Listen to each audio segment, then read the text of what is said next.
চোখ শুকায় গেছে, নিরাশ হয়ে বাড়ির দিকে রওনা করেছে।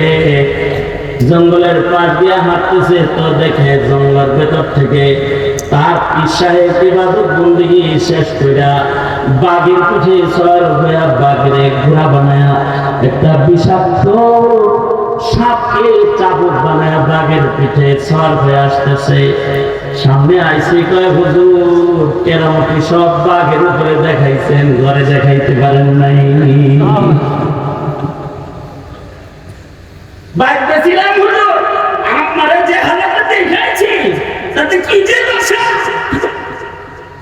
এখানে কোন কেরামতি দেখাইছেন, বাঘের পিঠে সওয়ার হইছে, সাপের চাবুক বানাইছে। বুজুর্গ বলে, গারনা সামাজাম মি কাশিদে পারজান কায় কাশিদে শেরে নরবে বারে মন কায় কাশিদে শেরে নরবে বারে মন। ঘরে যে জ্বালা পোড়া গরম দেখাইছো, ওইটার গরমটা আমি সহ্য করি বিধাই মহান আল্লাহ তার গরম মাখলুক গুলারও আদেশ করেছে, আমার বান্দা আমার একটা বান্দির গরম বরদাস্ত করে, সাবধান তোরা তোদের গরম আমার বান্দাকে দেখিস না, আমার বান্দার গরম কিন্তু তোরা বরদাস্ত করবি।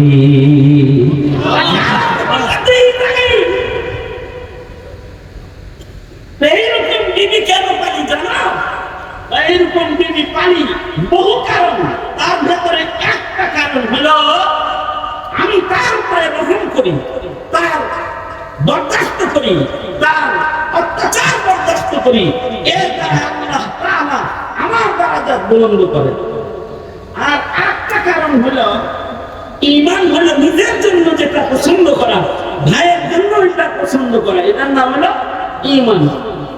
নিজের জন্য যেটা পছন্দ করব, ভাইয়ের জন্য এটা পছন্দ করবো, এটাই ঈমান।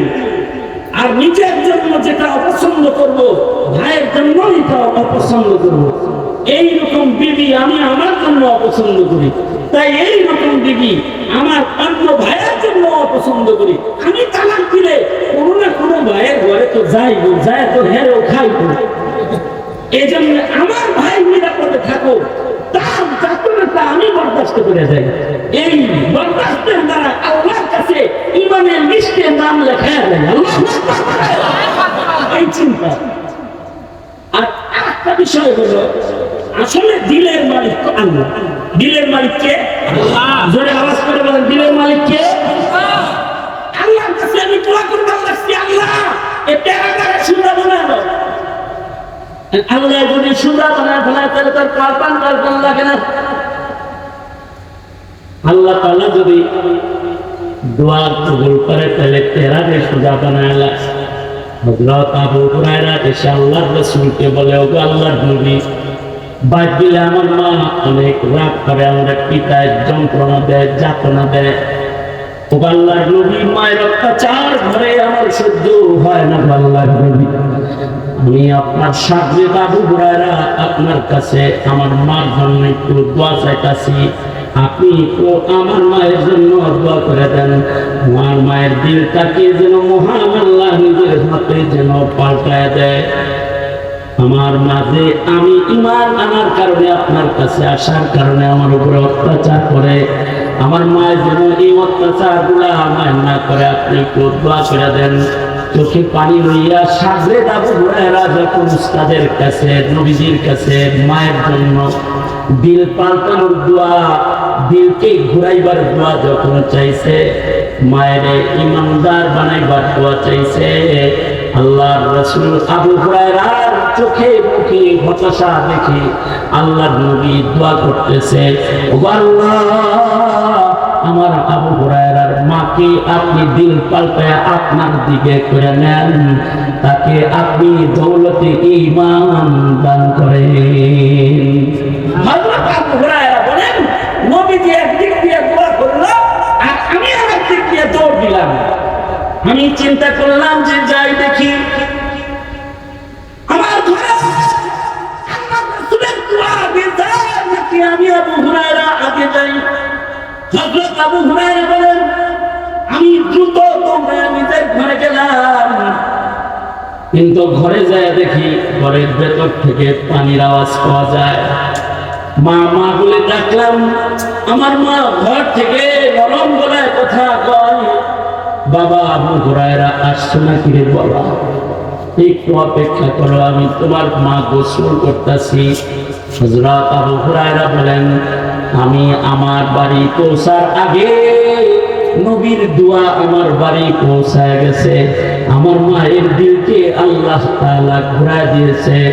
মা গোসল করে নতুন কাপড় পরে আমার সামনে এসে বলে, আবু হুরায়রা, আর দূরে নয়, তুমি যে দলের আমি ওই দলের। পড়া দাও লা ইলাহা ইল্লাল্লাহ মুহাম্মাদুর রাসূলুল্লাহ।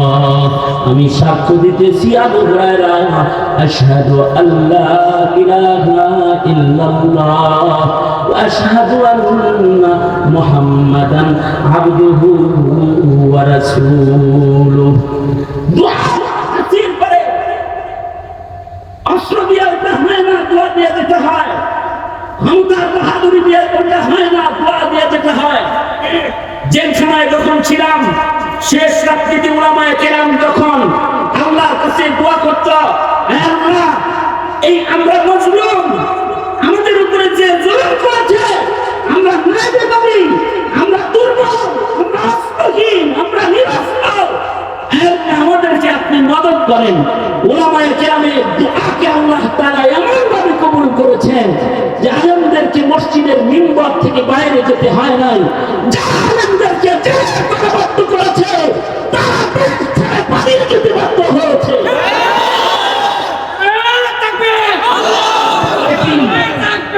এটি মুসলিম উলামায়ে কেরামের দোয়া ঘোষণ, দোয়া ঘোষণ। তোমরা যারা এখন ক্ষমতায় বসে আছো, মনে করো না আল্লাহ পছন্দ করে হেঁটে সরাই তোমাদের বসাইছে। হ্যাঁ, তাই তো বসাইছেই তো, কিন্তু এটা তোমাদের শুধু ত্যাগ আর কোরবানি না, উলামায়ে কেরামের গায়ের রক্ত আর চোখের পানির কোরবানি আছে এখানে। সেই উলামায়ে কেরামের সাথে তোমরা এসে যদি আগের মতন যারা করেছে, তোমরা যদি তাদের মতন করো, তাহলে সামনে আর কালি দিয়ে কপালে লিখে নিতে পারো, তোমাদের প্রশ্ন তো টিকে থাকবে না।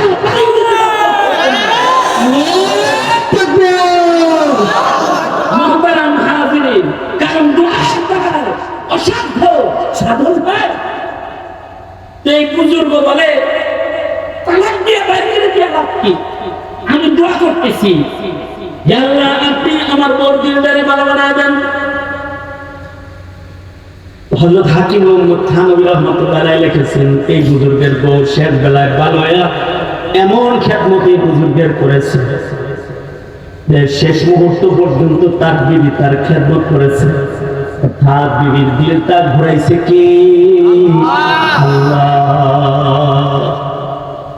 এখানে আল্লাহ রাসূল বলেন, তোমাদের যদি কারো বউ বেডঙ্গা থাকে, রাগী থাকে, তোমরা ঘরের লেগে দোয়া করো। কি করো? দোয়া করো। কি দোয়া করবা? নবীজি দোয়া শিখাই দিচ্ছে। দোয়াটা শিখিয়ে দিই, আমার সাথে বলে দোয়াটা বলে, আল্লাহুম্মা, হ্যাঁ যারা পাবে না আল্লাহুম্মা, যারা বিয়ে করেছে তারা আরো ভালো করে দোয়াটা পড়া যাতে তোর বলে কোনো বেজার না হয়। বলেন আল্লাহুম্মা, আল্লাহুম্মা, আল্লাহুম্মা, আল্লাহুম্মা, আল্লাহুম্মা, ইন্নী আউযু বিকা মিন ইমরাআতিন তুসাইবুনি ক্বাবলাল মাশিব। আল্লাহুম্মা ইন্নী আউযু বিকা মিন ইমরাআতিন তুসাইবুনি ক্বাবলাল মাশিব। তার মানে কি দোয়া করলে বউ মরে যাবো? মনে মনে নিয়ত করে না যে এটাও বউ মরার দোয়া না, এটা বউ মরার দোয়া না, এটা বউ ভালো করার দোয়া। অর্থাৎ যে বিবির কারণে তোমার কাঁচা চুল পাকা হইতো, ওই বিবি তোমার চুল টাইম দিব, খেদমত করবো, দিলটা পাল্টাইব কি জোরে আওয়াজ করে সুতরাং আজ থেকে এখনো দোয়া করবো আমরা মত পর্যন্ত দোয়ার আমল খুব ইহতিমামের সাথে করা ইনশাআল্লাহ দুইটা জিনিস আল্লাহর কাছে নিকৃষ্ট একটা হলো তালাক বদমেজাজি হলেও তালাক না দেওয়া চাই আল্লাহ পছন্দ করে আর আরেকটা হলো সোয়াল আল্লাহ চান না যে বান্দা আল্লাহ ছাড়া আর কারো কাছে কিছু চায় এটা আল্লাহ চান না সুতরাং আপনার আমার যা দরকার সব চাবো কার কাছে জোরে বলেন হযরত খানম বলেন জুতা ফিতা লাগলো কার কাছে চাইবা জোরে বলেন আরো জোরে মনে মনে বাপু বলেন পকেটে টাকা আছে জুতার ফিতা আল্লাহর কাছে চাইতেন আল্লাহর কাছে যদি না চান আর যদি টাকা নিয়ে রাস্তায় বেরান যে পায়ে ফিতা লাগাইবেন এটা যদি যাওয়ার সময় আবার কাটা পড়ে যায় মনে করেন এমন ভাবে গাড়ি চাক্কা পায়ের উপর দিয়ে উঠছে যে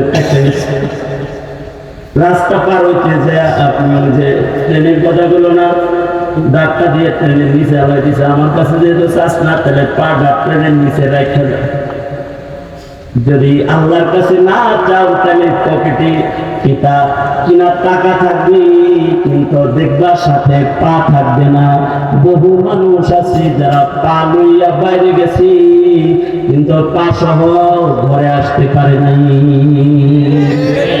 সুতরাং সব কিছু চাবো কার কাছে আল্লাহর কাছে আরো জোরে বলেন কার কাছে ইনশাআল্লাহ দোয়ার ইহতিমাম করব ইনশাআল্লাহ দোয়ার ইহতিমাম বিশেষ ভাবে বাপেরা মায়েরা সন্তানদের জন্য বিশেষ দোয়া করা কারণ দাওয়াতুল ওয়ালিদি আলা ওয়ালাদি ইন মুস্তাজাবুদ দাওয়া আছে যাদের দোয়া সরাসরি কবুল তাদের ভেতরে এক নাম্বার হলো মা বাবার দোয়া সন্তানের জন্য সরাসরি কবুল মা বাবা সন্তানের জন্য সবচেয়ে বড় কবুল দোয়ার ভান্ডার আমরা তো আপনাদের সন্তানদের আমাদের কাছে ফুদেন মাথায় ফুদেন দোয়া করেন আপনি প্রফিটি দেন না আপনার যদি আমল কমজোর হয় আপনার বিবির যদি আমল কমজোর হয় আপনার সন্তানের জন্য আপনার দোয়ার চাইতে দামি দোয়া জমির উপরে আর নেই মা বাপ যদি কাফির হয়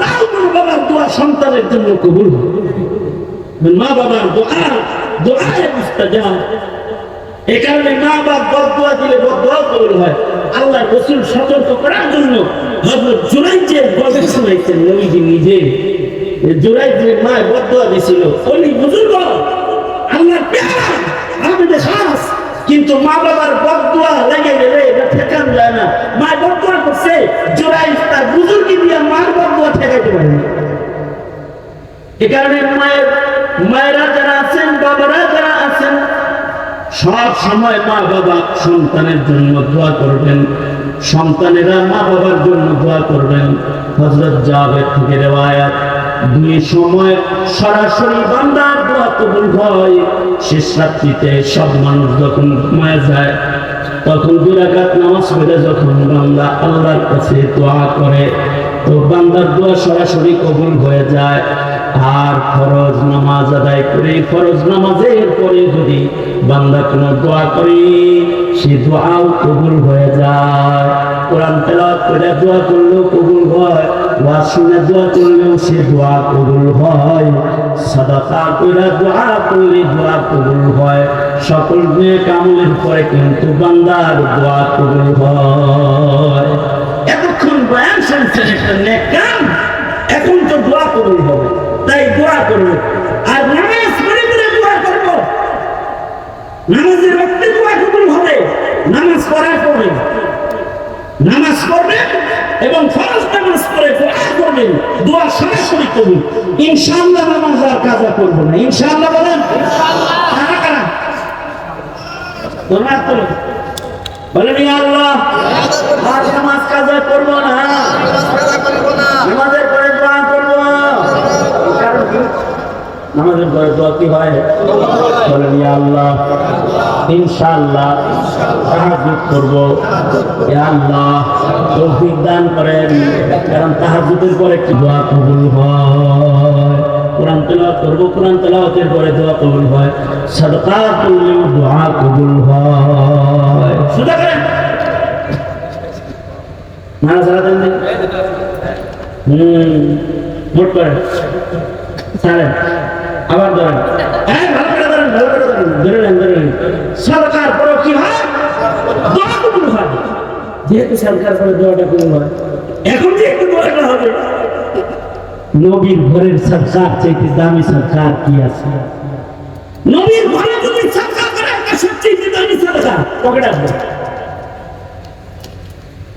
কারণ ইলমে দ্বীনের খেদমত যারা করে তাদের সাদকা সবচেয়ে মূল্যবান সাদকা হলো ইলমে দ্বীনের জন্য সাদকা করা।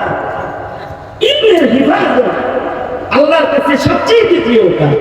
এ কারণে ইলমের সাথে যা জড়িয়ে থাকে সবাই আল্লাহর প্রিয় হয়ে যায়।